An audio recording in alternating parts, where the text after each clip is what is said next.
আসসালামু আলাইকুম রহমতুল্লাহ।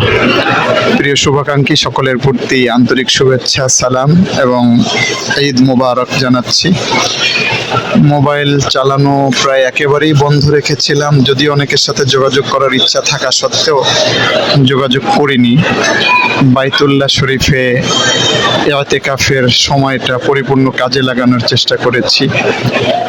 আল্লাহ তাআলা দয়া পরবশ হয়ে সুযোগ দান করেছেন তার প্রিয় ঘরে হারাম শরীফে ইতিকাফের যে সুযোগ, আলহামদুলিল্লাহ আলহামদুলিল্লাহ।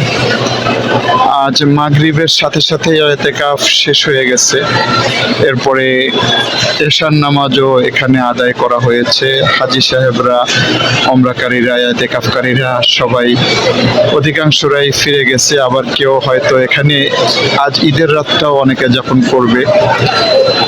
তো আলহামদুলিল্লাহ, সব মিলিয়ে আল্লাহ শুকরিয়া আদায় করতে হয় যে আল্লাহ তাআলা দুনিয়ার শ্রেষ্ঠতম স্থানে বাইতুল্লাহর জমিনে ইতিকাফের এক সুযোগ দান করেছেন।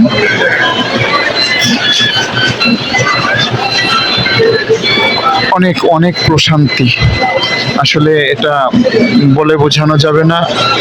নিজেও কখনো বাইতুল্লাহ শরীফে ইতিকাফের পূর্বে কখনো এই উপলব্ধি নিজেও বুঝিনি। অনেক প্রশান্তি।